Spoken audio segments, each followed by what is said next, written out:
जिंदगी में खुशहाली के लिए जितनी लड़ाई कांग्रेस ने लड़ी, कभी किसी ने नहीं लड़ी।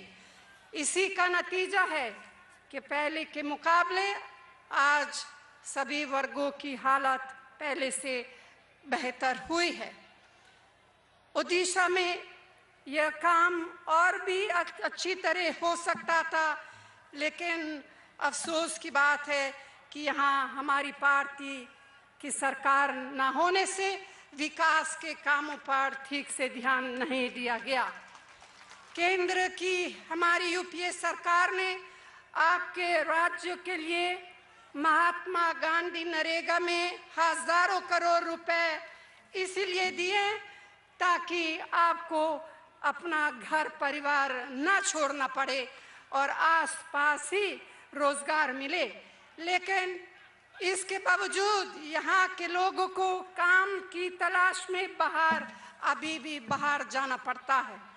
अगर इस योजना को ठीक से लागू किया जाता तो ऐसा क्यों होता? हालात ये है कि ओडिशा में इस योजना में हुए सैकड़ों करोड़ रुपए के घोटाले की सुप्रीम कोर्ट के आदेश पर जांच हो रही है। इसी तरह मिड डे मील स्कीम में भी हजारों करोड़ का घोटाला हुआ। दाल घोटाला में क्या क्या हुआ मुझे आपको याद दिलाने की जरूरत नहीं है, आप मुझसे ज्यादा जानते हैं। खुद यहाँ के सीएजी की रिपोर्ट के मुताबिक कि बीपीएल परिवारों के साथ भी हजारों करोड़ रुपए का घपला प्रदेश की सरकार ने किया है। एक आयोग ने कहा है कि हजारों करोड़ रुपए का घोटाला तो एक ही खदान में हुआ और अगर दूसरी खदानों के घोटालों को भी मिला ले तो रकम लाखों करोड़ तक पहुंच जाएगी। अब आप समझ सकते हैं कि इतनी खनिज दौलत होने के बावजूद इस राज्य के लोगों की गरीबी पूरी तरह दूर क्यों नहीं हो पाती है। चिट फंड कंपनियां लोगों के हजारों करोड़ रुपए लूट जाती है, मगर उनके खिलाफ ठोस से जांच तक अभी तक जांच नहीं हुआ। एक तरफ इतना भ्रष्टाचार और दूसरी तरफ जनहित की योजनाओं को नजरअंदाज करना यहाँ की सरकार की उपलब्धि है। इंदिरा गांधी पेंशन योजना में मेरी बहनों के लिए हमारी सरकार ने खूब पैसा दिया, लेकिन राज्य सरकार ने उसे बांटने में भी भेदभाव किया, सही जरूरतमंदों तक नहीं पहुंचाया।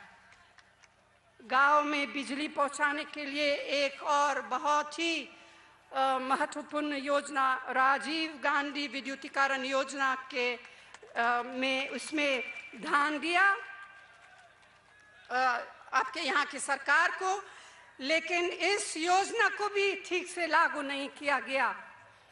भाइयों और बहनों, हमारे देश में आज भी बहुत से लोगों को भूखा ही रहना पड़ता है, खासकर बच्चे कुपोषण के शिकार होते हैं। इसलिए तमाम मुश्किलों का सामना करते हुए हमने खाद्य सुरक्षा के जरिए सस्ता दरों पर गरीबों को राशन का अधिकार दिया। मतलब कि कानूनी तौर पर आपको ये अधिकार है कि आपको सस्ते दाम राशन मिलना चाहिए। महिलाएं जो हमारी माँ है, बहनें हैं, बेटियां हैं, उन पर होने वाले अत्याचार को हम बर्दाश्त नहीं कर सकते। इसलिए हमने उनके साथ होने वाले अपराध और घरेलू हिंसा के खिलाफ कठोर कानून बनाया।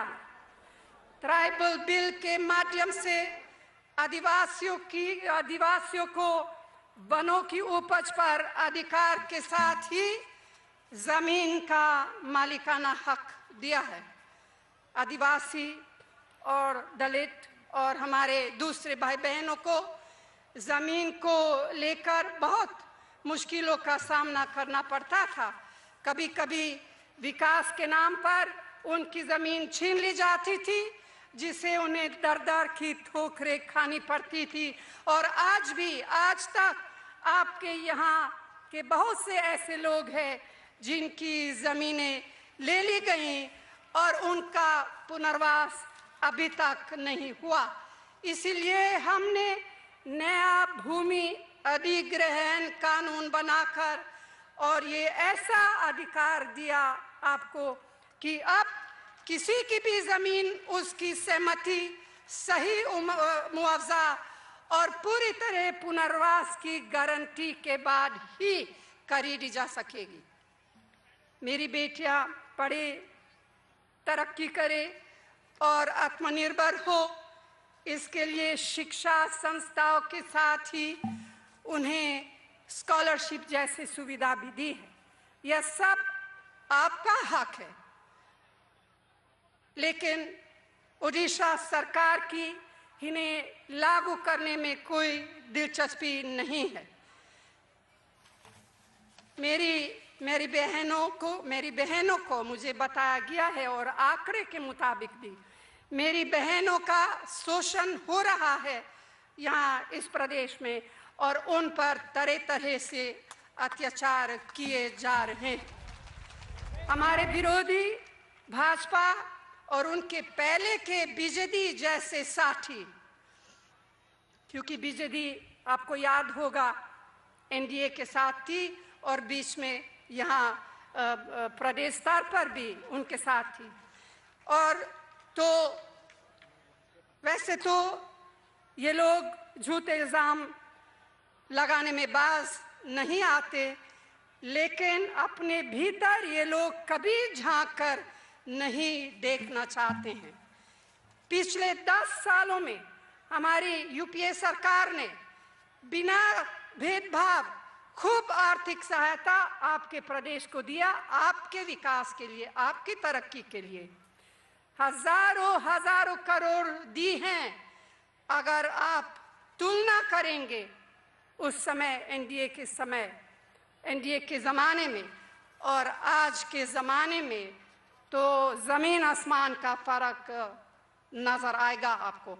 उस ज़माने में बहुत कम पैसे केंद्र से इस प्रदेश को दिए, और यूपीए के ज़माने में, यानी हमारे ज़माने में एनडीए के दौरान, यूपीए के दौरान जितने पैसे इस प्रदेश को मिला आपकी तरक्की के लिए, कभी इतने नहीं मिला।